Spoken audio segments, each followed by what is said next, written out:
चर्चा चल रही थी कि गोस्वामी तुलसीदास जी महाराज माता सुमित्रा के माध्यम से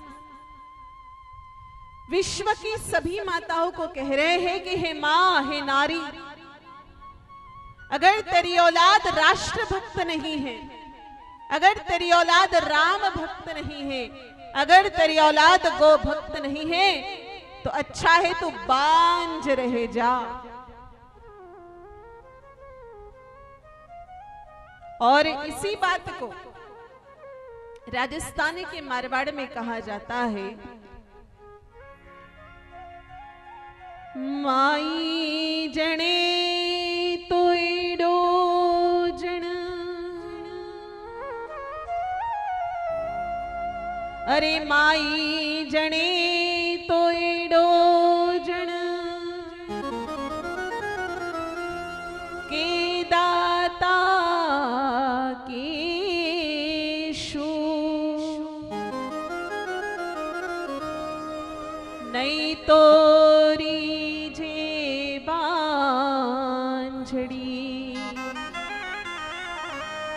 मती गवाजे नूर। मेरे भाई बहनों,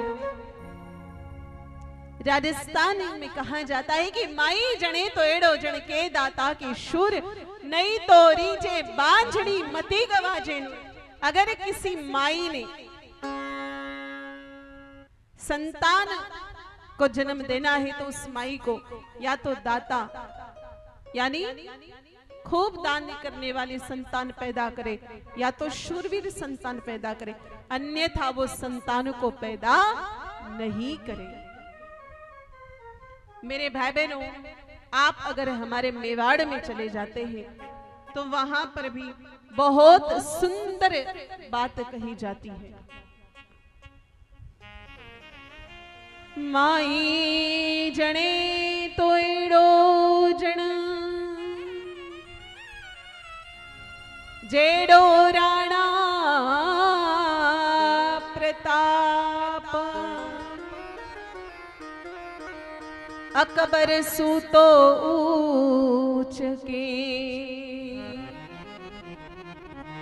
जान सिराणे साप। मेरे भाई बहनों, वो मेवाड़ की महारानी के कोक का ही प्रताप था कि दिल्ली के तख्तो ताज की हुकूमत संभालने वाला वो बादशाह अकबर भी कभी चैन से नींद नहीं निकाल पाता था। वो भी जब महाराणा प्रताप का नाम सुनता था तो ऐसे बिचक जाता था, ऐसे डर जाता था कि जैसे उसके सिरहाने पर कोई सांप मंडरा रहा है। तो ये माई के हाथ में है, माँ के हाथ में है कि औलाद कैसी होनी चाहिए। लेकिन आज मेरी माताएं, हिंदुस्तान की माताएं, जहां राणा और शिवा जैसी औलाद पैदा किया करती थी, आज ऐसी औलादें पैदा कर रही हैं कि पूछो मत। ना उनमें कोई धर्म के संस्कार है, ना उनमें कोई संस्कृति के संस्कार है, ना ही उनमें कुछ मर्यादाएं बची है, ना ही वो मानव कहलाने के लायक बचे हैं। और इसी बात से व्यथित होकर के मेरे भाई बहनों, मैं एक पंक्ति बोल रही हूं, माई जने तो एड़ो जन, जेड़ो भूत भड़ंग, खावे पराया टुकड़ा, और फिरे तड़ंग तड़ंग। कैसी औलाद पैदा कर रही है माँ? माई जड़े तो एड़ो जन, जेड़ो भूत भड़ंग। माई जने तो एड़ो जन, जेड़ो भूत भड़ंग, खाए पराया टुकड़ा और फिरे तड़ंग तड़ंग तड़ंग। मतलब जिसके जिंदगी में मेरे भाई बहनों कोई मोरल नाम की चीज नहीं है, जिसके जीवन में कोई उद्देश्य नाम की चीज नहीं है, ऐसी औलादे माताएं पैदा कर रही हैं। तो संतान कैसी होनी चाहिए? इस पर हम चर्चा कर रहे हैं। हमारे मध्य में पूज्य महात्मा जी का आगमन हुआ है, संत चरणों का आगमन हुआ है। सभी ताली सेवा के साथ आपका स्वागत करें।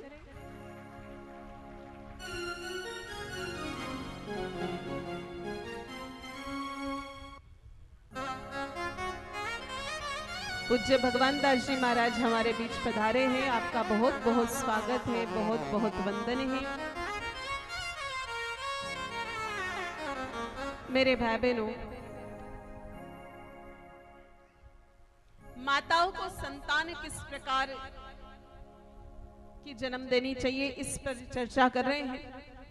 3 प्रकार के औलाद कोई भी स्त्री जन्म दे, या तो संतान ज्ञानवान हो, बहुत बुद्धिमान हो, जैसे कि स्वामी विवेकानंद की तरह, जैसे कि डॉक्टर एपीजे अब्दुल कलाम की तरह, जो अपने ज्ञान के प्रकाश से अज्ञान के अंधकार को मिटा करके संपूर्ण संसार को आनंद के प्रकाश को प्रदान कर सके।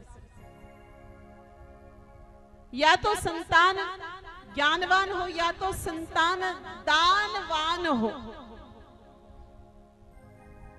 कि भले ही पिताजी गुजर जाए लेकिन 5-25 जगह अपने पिताजी का नाम लिखवा करके आ जाए। या तो संतान शूरवीर हो, जिस प्रकार से हमारे फौजी भाई सीमा पर खड़े होकर के, मेरे भाई बहनों, सरहद पर खड़े होकर के हम सब की रक्षा कर रहे हैं, उसी प्रकार से वो भी राष्ट्र की और हमारे संस्कृति की रक्षा कर पाए। ऐसी औलाद को जन्म दो तो ही लाभ है। तो ये नारी किस प्रकार से ऐसी औलाद को जन्म दे? मेरे भाई बहनों, संतान ऐसी हो जो पिता के नाम को भी आगे बढ़ाए और पिता के काम को भी आगे बढ़ाए।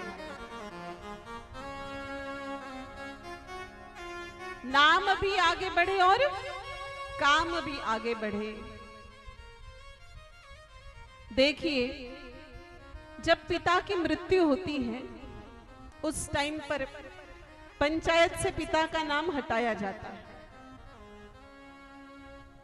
पंचायत तो पिता का नाम हटा सकती है, लेकिन औलाद ऐसी हो, कोई भवन बनवा करके, कोई गौशाला का शेड बना करके, या गौशाला में पानी के लिए कोई व्यवस्था करके, या गौ माताओं के लिए कोई घास घर की व्यवस्था करके, या कोई सामुदायिक भवन बनवा करके, सड़क बना करके, स्कूल बनवा करके वहां अपने पिता का नाम लिखवा करके आ जाए, तो मान लीजिए कि संतान ने पिता के नाम को आगे बढ़ाया। और दूसरा, संतान ऐसी हो जो पिता के काम को भी आगे बढ़ाए। तो मेरे भाई बहनों, काम को आगे बढ़ाने की बात ऐसी है कि पता चला कि दादाजी की तो घनी मोटी फैक्ट्री ही सीमेंट रही, पिताजी को धंधो थोड़ो मंदो चाल्यो और पिताजी ने सीमेंट की दुकान लगाई। और आजकल तो पोताजी देखो जगह जगह साइटा पर तगारियां तोक रहा है। तो ऐसी औलाद को जन्म देकर के कोई मतलब नहीं है। तो नारी ऐसा क्या करे मेरे भाई बहनों, जिससे उसकी होने वाली औलाद परम बुद्धिमान हो और आज्ञाकारी हो। 3 नियमों का पालन नारी को करना चाहिए। 3 नियमों का पालन नारी को करना चाहिए। अगर इन 3 नियमों का पालन नारी कर लेती है गर्भावस्था में, तो उस नारी को बहुत अच्छी संतान होती। अच्छी का अर्थ क्या है पता है आज के जमाने में? भाई कम से कम 2 टाइम की रोटी तो खिला दे, टाइम टू टाइम, वो होती है आज के जमाने में अच्छी औलाद। आज के जमाने में कोई भी नारी ये सोच नहीं सकती कि मारो टाबर तुम्हारो पग दबासी। ये उम्मीद छोड़ दो माताओं और भाइयों। आज के जमाने में अच्छी औलाद की डेफिनेशन, परिभाषा यही है कि टाइम टू टाइम रोटी दे देवे ढंगू तो जिंदगी निकल जावे बढ़िया।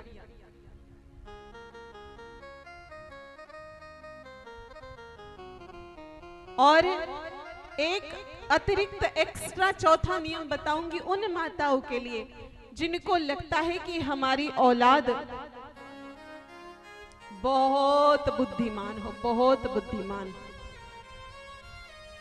आइए मेरे भाई बहनों, किस प्रकार से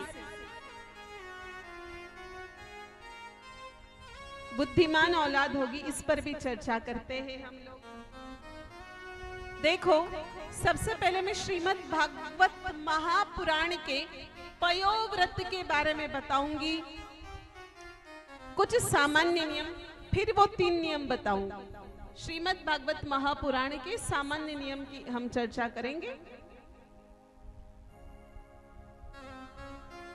प्रसंग आता है मेरे भाई बहनों कश्यप ऋषि की 2 पत्नियां दिति और अदिति। दिति के तो सारे राक्षस ही राक्षस पैदा हुए और अदिति के तो भगवान ही भगवान देवराज इंद्र कुबेर जैसे औलाद हुई। तो दिति बड़ी दुखी हो गई और दुखी होकर के अपने पति के पास गए, पति को कहा, स्वामी ये क्या हो रहा है? हम दोनों बहनें एक ही पिता की बेटी, एक ही पति को ब्याही, लेकिन मेरी बहन के तो टोटल सारे के सारे देवता हो रहे हैं, जन्म ले रहे हैं, और मेरे तो राक्षस जन्म ले रहे हैं। तो पतिदेव मुझसे क्या गलती हो रही है?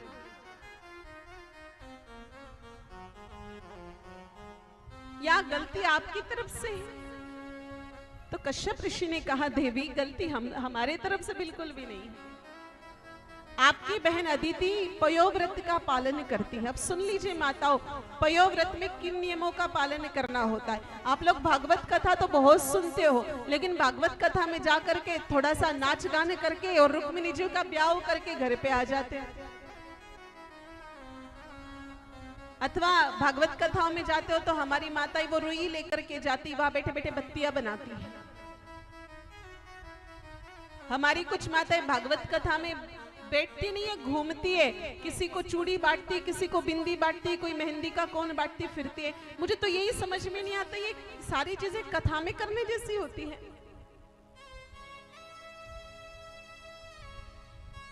अगर कथा आप लोग ध्यान से सुनते तो हमारी संस्कृति का, संस्कारों का इतना नुकसान नहीं होता। और आजकल जैसी बिना मूल्य की औलाद पैदा हो रही है, वैसी औलाद कभी पैदा नहीं होती। पयोव्रत के बारे में सुन लीजिए माताओं, क्योंकि ये जिम्मेदारी आपको दे रखी है कि गर्भवती नारी को गर्भावस्था में हमेशा ही सदचिंतन करना चाहिए, अच्छा विचार करना चाहिए। दूसरा, गर्भवती नारी को रात्रि को सोते समय पैर धो करके सोना चाहिए, सीधा नहीं सोना है, पैर धो करके, पैर सुखा करके फिर सोना है। तीसरा, गर्भवती नारी को झूठे मुंह नहीं सोना है। अगर आपने कुछ खाया है और खाते ही मुख प्रक्षालन करना है, कुल्ला करना है। जिस घर में गर्भवती नारी हो उस घर में बर्तन भांडे झूठे नहीं होने चाहिए। हमारी माताओं की आदत है रात को खाना खाने के बाद पता नहीं क्या नशा चढ़ जाता है, सारे बर्तन उस सिंक में फेंक करके फिर सो जाती है। जिस घर में गर्भवती नारी हो उस घर बर्तन तो क्या एक चम्मच में झूठी नहीं छोड़नी चाहिए।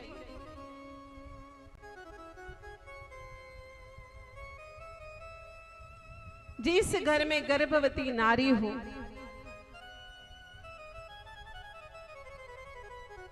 वहां पर एक बात का और विशेष ध्यान रखना चाहिए कि गर्भवती बहनों के बिस्तर के पास में या उनके बेड के पास आसपास में कोई झूठा खाना नहीं होना चाहिए। गर्भवती बहनों को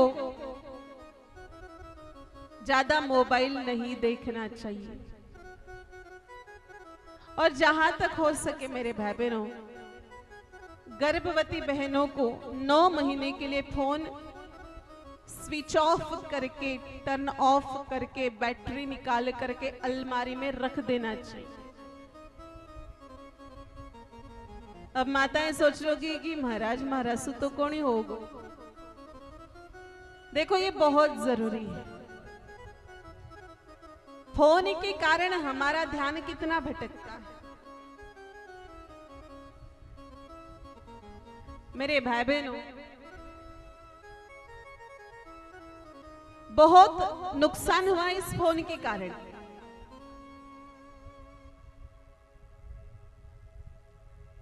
सबको ही हुआ है, सबको ही हुआ है। विद्यार्थियों को हुआ, भक्तों को हुआ, संगीत वालों को हुआ, सबको ही हुआ। और मेरे भाई बहनों, अभी भी अगर नींद नहीं खुली तो फिर हम जैसे मूर्ख कोई भी नहीं है।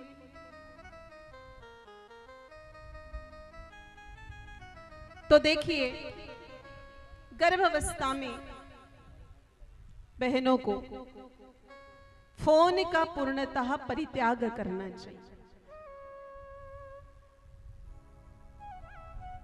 अगर बहनें गर्भावस्था में फोन को छोड़ देती तो उनकी औलाद बहुत अच्छे संस्कारों वाली है। और इस फोन ने मेरे भाई बहनों हमको दिया ही क्या?